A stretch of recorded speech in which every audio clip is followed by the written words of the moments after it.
कमलेचा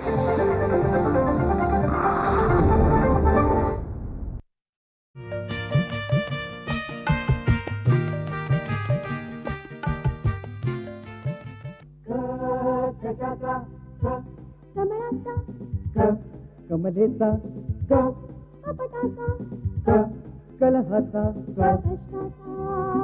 करुणेचा कर्माचा कर्णाचा कवितेचा गर्दन काळ कथायाचा कन्हैयाच्या कनवाळू कपिलेचा कलियुगातल्या कलंकाच्या कहाणीचा कडकडणाऱ्या करारी कथकारांचा कवितेचा कशी कळी आली तेव्हा गाल फुगवून पुन्हा पुन्हा हवे होते तेच नाकारून. कशी कळी थरथर पावसात नाली नव्हताच मुळी जेव्हा पाऊस आभाळी. कशी कळी भेटीसाठी सैरबैर झाली अचानक गीत होता फुलूनच आली. तन्मय, झाली की नाही पाठ तुझी कविता? अगं 5 मिनिटं प्लीज. अरे 4 ओळी पाठ करायला तुला किती वेळ लागतोय? हे बघ 4 ओळी असताना ते रेवाना 40 4 वेळा केल्या असत्या. अगं पण पाडगावकरांच्या 4 ओळी म्हणजे तुला काय खाऊ वाटतोय पाठ करायला? खाऊ त्यात वाटतं? काय अवघड आहे? सांग मला, त्यात काय अवघड आहे? उलट पाडगावकरांच्या कविता खूप साध्या सोप्या आणि सुंदर आहेत. ते तुमच्यासारख्या काव्य महर्षींसाठी मॅडम. माझ्यासारख्या सामान्य रसिकाला कविता कळायला वेळ लागतोच. आणि जसा शब्दामागचा भावार्थ कळायला लागतो ना तेव्हा असं वाटतं की पाडगावकरांबद्दल काय सांगायला गेलं ना काय वाटतं? पाडगावकरांबद्दल काय सांगायला गेलं ना तर ही simply great. Of course Padgaonkar is Padgaonkar. खरंच कसली विलक्षण प्रतिभा आहे ना त्या माणसाकडे. अगं कधी कधी मला असा प्रश्न पडतो की एवढ्या सुंदर कविता त्यांच्याकडे कशा येत असतील. अरे असाच प्रश्न एकदा त्यांच्या नातवाने त्यांना विचारला तर त्यांनी काय उत्तर दिलं माहितीये? काय? त्यांनी त्याला असं जवळ घेतलं, त्याचा घोट पापा घेतला आणि म्हणाले अशी. पाडगावकरांना खरंच मानलं पाहिजे हा. एवढ्या सुंदर कविता लिहून सुद्धा माझ्या कळलंच ना मला कधी इकडनं तिकडे आलं. तुझी कविता पाठ होत नाही म्हणून मला शब्दात गुंतवण्याचा प्रयत्न करू नकोस, समजलं ना? चल पुस्तक घे, कविता पाठ कर, मग चर्चा करू. अर्चना उद्या पाठ करून येतो ना. शपथ शपथ उद्या 100% पाठ करून येतो. शपथ. ते आता नको, आता खरंच कंटाळा आला. 100% आता या क्षणी पाठ कर. चल पुस्तक उघड. शपथ उद्या नाही, पाठ. लवकर पुस्तक उघड. हॅलो अर्चना. हाय प्रतीक. हॅलो तन्मय. त्याला डिस्टर्ब करू नकोस. अगं काय झालं? साहेब कविता पाठ करतायत. तन्मय आणि कविता? बापरे. त्यात बापरे करायला काय झालं? तू कविता करत नाहीये, कविता पाठ करतोय. आणि तुला उशीर का झाला? लायब्ररीत बसलो होतो. बरं भक्ती कुठे? येईल इतक्यात. पण अर्चना साहेबांनी एकदम कविता पाठांतराचं. अरे माझ्याशी बेट हरलाय तो. कसली भेट? कालच्या मॅच मध्ये भारत जिंकणार असा डॅम कॉन्फिडन्स होता त्याला. बघ अर्चना मी तुला आधीच सांगितलं होतं ती मॅच फिक्स केली होती म्हणून. याला सांगून आणि बेट हरला. ठरल्याप्रमाणे कविता पाठ करतोय. बरं कविता कोणाची आहे? मंगेश पाडगावकरांची. अरे वा, मंगेश पाडगावकर. तू वाचलास त्यांच्या कविता? म्हणजे काय, मला फार आवडतात हा ते कवी. हो.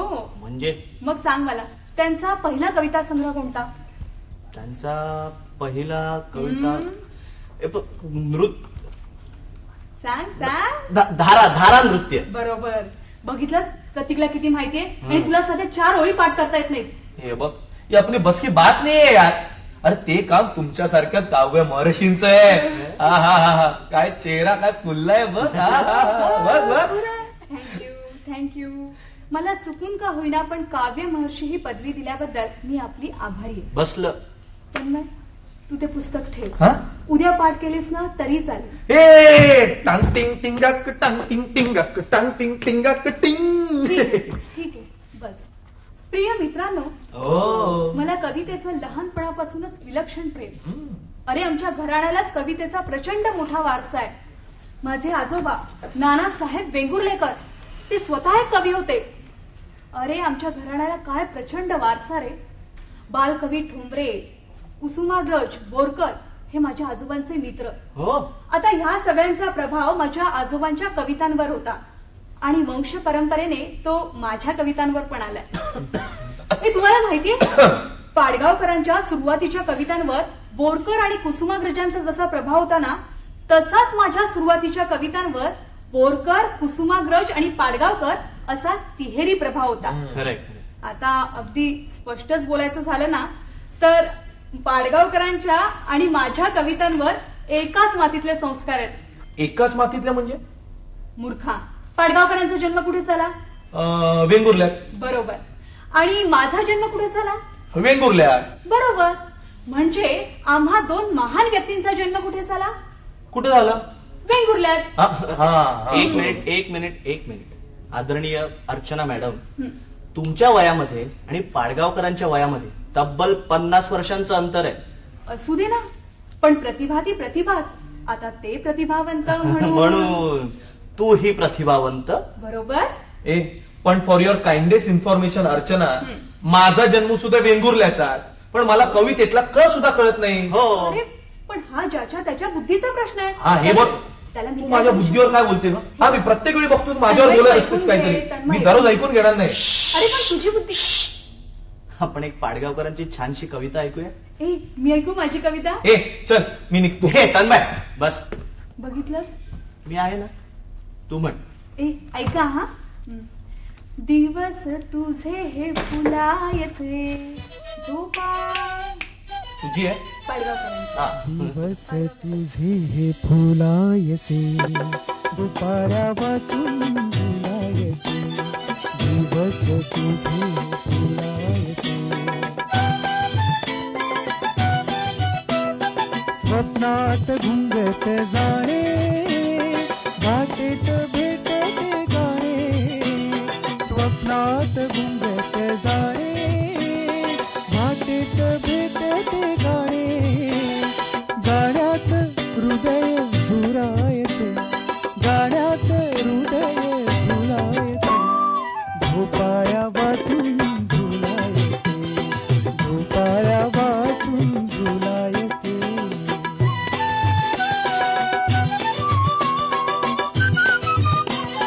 हरारे कोवळी तारे सोसेना फुलांचा भार. हरारे कोवळी तारे सोसेना सुरांचा भार. फुलांनी जखमी करायचे फुलांनी जखमी करायचे फुलांनी जखमी करायचे. झोपाळ्या वाचून झुलायचे झोपाळ्या वाचून झुलायचे.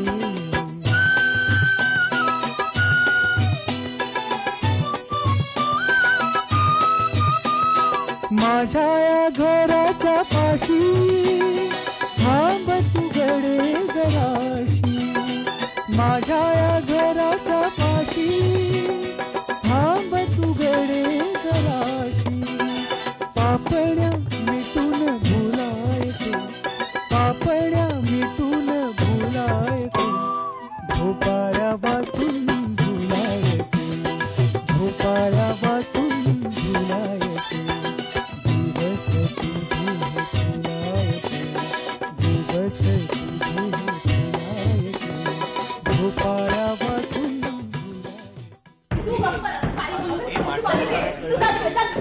मूर्ख नालाय का रे. कॉलेजमध्ये शिकायला येतं का लफडी करायला? शांत हो. काय झालं आधी सांग. एक शब्द बोलू नकोस. कॉलेज म्हणजे काय रोमांस करण्याची जागा आहे? नाहीये, पण काय झालं ते तरी सांगशील? हा सगळा ना त्या हिंदी चित्रपटांचा परिणाम. आदरणीय भक्ती मॅडम, तुम्ही का आणि कोणावर रागवलाय हे आम्हाला कळेल का? अरे तो ऐश्वर्याचा शाम्या. हा, काय केलं त्यांनी काय छेडपिंडाने काढली तुझी? हे प्रतीक देऊन टाकू त्याला. खाली बस, बस. माझी छेड काढणार अजून पैदा व्हायचंय, समजलं ना? हो बरोबर आहे. हे खरं आहे. श्याम्या पण वाचला. भक्ती झालं तरी काय? अरे तो श्याम्या आणि प्राची बागेत गळ्यात गळे घालून गुलू करतायत. अरे मग करून दे ना, तुझा काय प्रॉब्लेम आहे? अरे पण कॉलेजचे तास बुडून असले प्रकार. हे असले प्रकार म्हणजे? अगं ते एकमेकांवर प्रेम करतायत. हा, प्रेम कसलं मेलं प्रेम. अरे तो श्याम्या मला कालच सांगत होता की ते त्याचे हात धुवून पाठी लागले आणि तो तिच्यावर जाम वैतागलाय. म्हणतो असल्या मुलीवर प्रेम करण्यापेक्षा मेलेलं बरं. आणि आज ती कालची गोष्ट, आजची गोष्ट वेगळी असू शकते. म्हणजे नमस्कार. आजच्या ठळक बातम्या. आजच श्यामरावांनी प्राचीच्या प्रेमाला मंजुरी दिली आहे. याचबरोबर आजच्या बाटल्या संपल्या. जय हिंद, जय महाराष्ट्र. शपथ काय म्हणतोस ते तू? मग पण मला एक सांग भक्ती, तुला एवढं दुःख का होतं? तुझं आणि श्याम्याचं काही? अरे हटा, त्याची काय हिंमत माझ्यावर प्रेम करायची? हो बरोबर आहे, बरोबर आहे. वाघिणीच्या तोंडात मान द्यायला तो काय वेडा आहे? हेच की त्याने तिला हो म्हटलं. बरोबर. त्याने तिला हो म्हटलं, तिने त्याला हो म्हटलं. बरोबर. मग तुझ्या बापाचं काय केलं? त्याने प्रेम केलं किंवा तिने प्रेम केलं, करू दे की, मला सांगा तुमचं काय गेलं.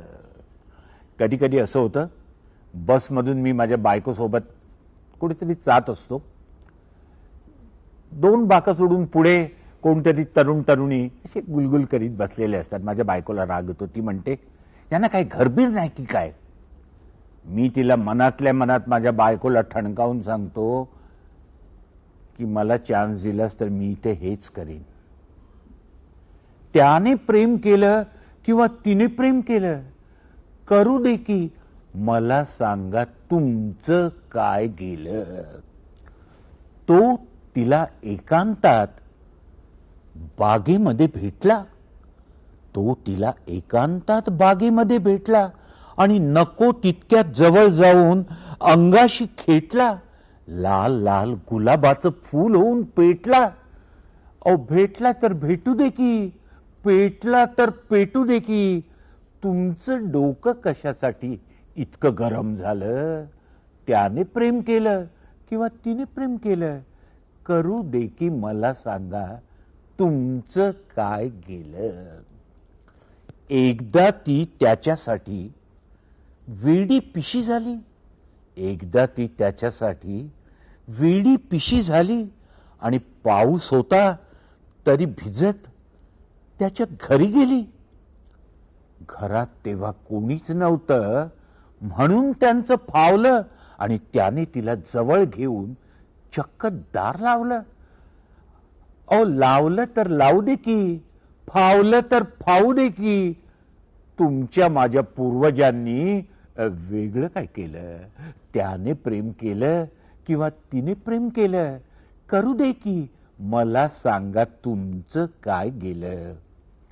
घरात जागा नसते, त्यांचं चालणारं टॅक्सी प्रकरण. अहो घरात जागा नसते, त्यांचं चालणारं टॅक्सी प्रकरण. ते थोडेच बसणार आहेत घोकीत पाणिनीचं व्याकरण. गुलाबी थंडीचे परिणाम हे होणारच. अहो गुलाबी थंडीचे परिणाम हे होणारच. कोणीतरी कोणाला जवळ ओढून घेणारच. घेतलं तर घेऊ दे की, अहो व्हायचं ते होऊ दे की. तुमच्या घरचं बोचकं त्यांनी उचलून थोडत नेलं. त्याने प्रेम केलं किंवा तिने प्रेम केलं, करू दे की, मला सांगा तुमचं काय गेलं. कान टोपी घातलीत म्हणून फुलं काय फुलणार नाहीत. अहो तुम्ही कान टोपी घातलीत म्हणून फुलं काय फुलणार नाहीत. आणि तुमच्या रुद्राक्षांना भिवून पाखरं काय झुलणार नाहीत. फुलली तर फुलू दे की, आणि पाखरं झुलली तर झुलू दे की. खिडकीतून फुकट सगळं बघता तर आलं. खिडकीतून फुकट सगळं बघता तर आलं. त्याने प्रेम केलं किंवा तिने प्रेम केलं, करू दे की, मला सांगा तुमचं काय गेलं.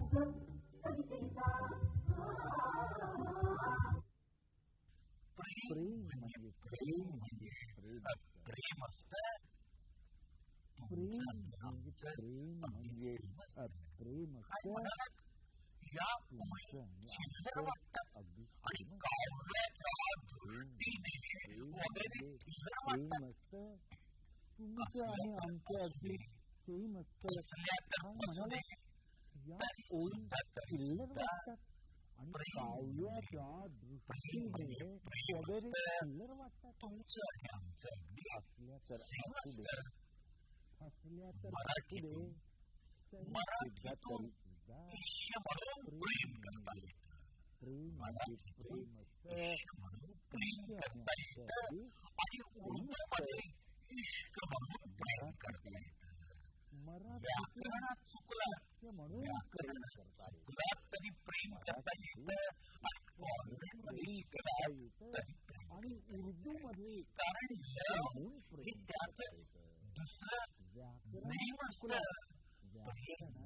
प्रेम म्हणजे प्रेम असतं आणि कॉन्व्हेंटमध्ये शिकला सेम असतं.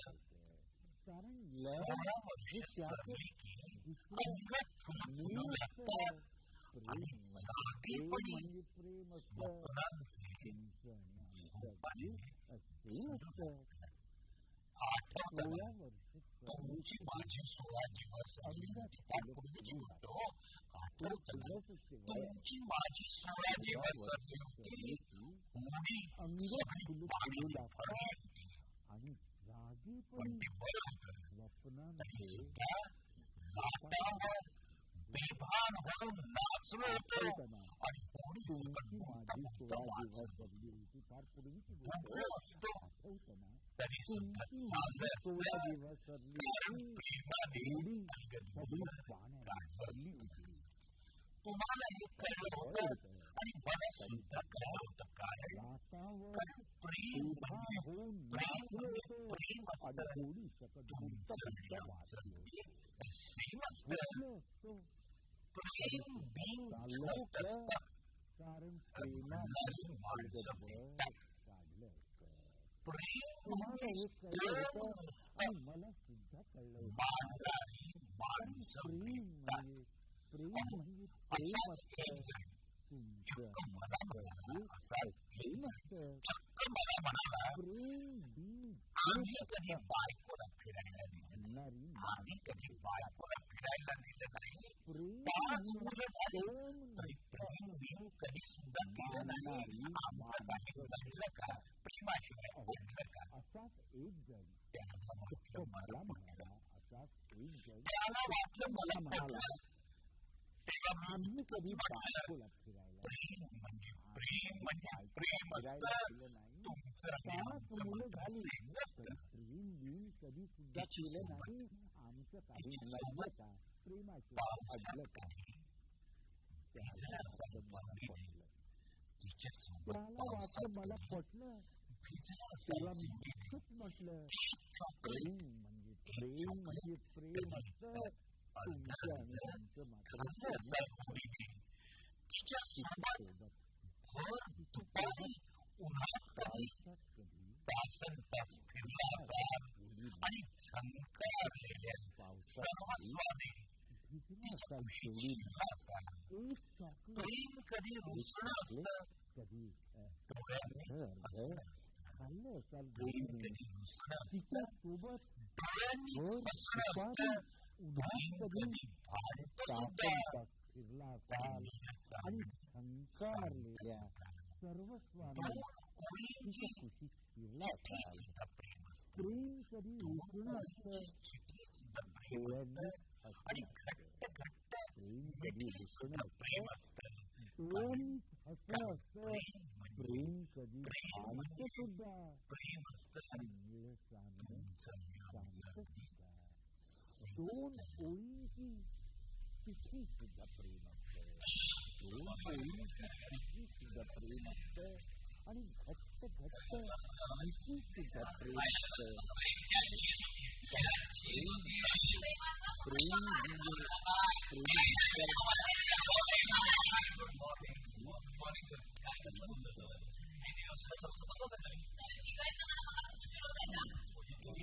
आम्ही त्याला पाडगावकरांचं प्रेमाविषयीचं तत्वज्ञान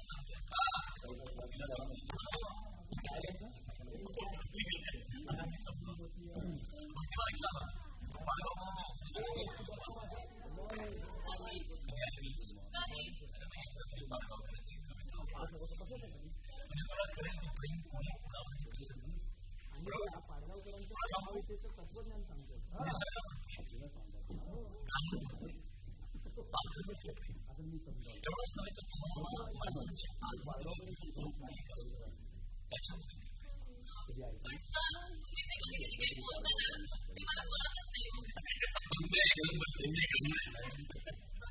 पाडगावकर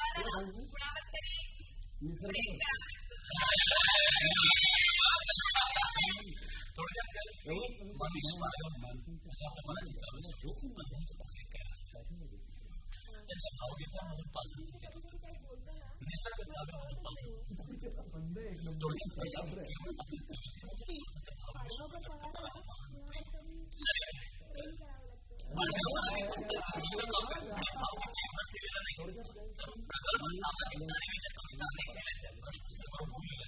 थोडक्यात काय की असा अष्टपैलू अवल्या शतकामधून एखाद्या पाडगावकरांच्या कवितेवर कुसुमाग्रज आणि बोरकरांचा बराच प्रभाव नाही.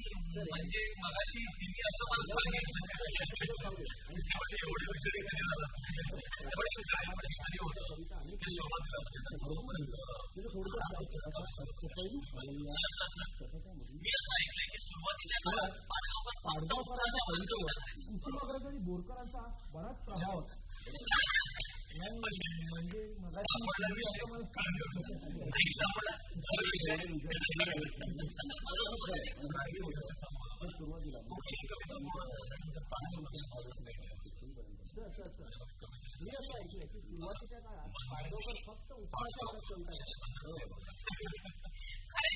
मी सुद्धा माझी कविता पूर्ण लिहून झाली ना की सही करते.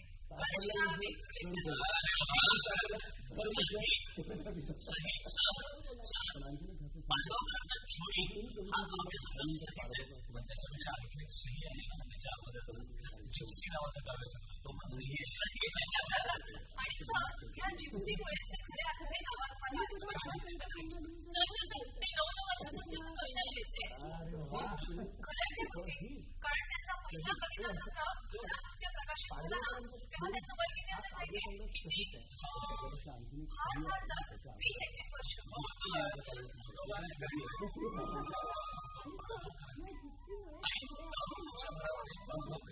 कविता संग्रह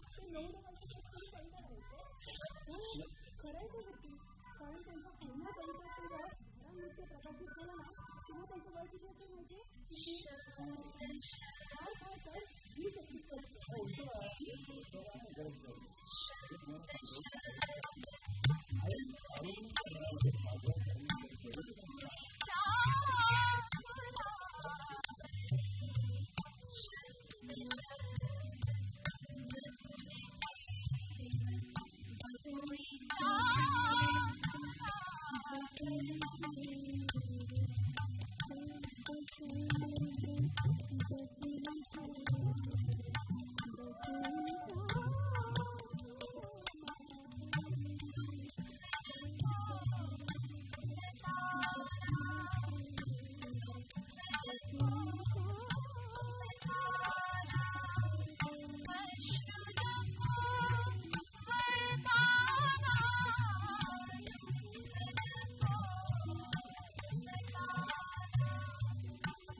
पावसात सुंदर दिसलेले बाळगावकर स्वतःचं अस्तित्व निर्माण करत असतात.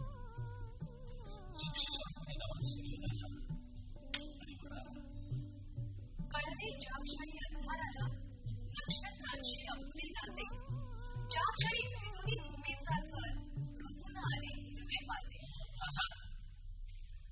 रहस्य कळले अंधारात, कळले नक्षत्रांची नाते, आणि मी भेदून भूमीचा थर रुजलो भुवनी हिरवे पाते.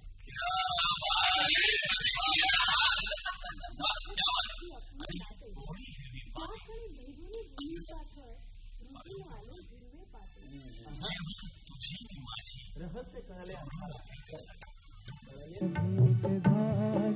झाली पुणेकरांची झाले भरात जेव्हा जेव्हा तिची नि माझी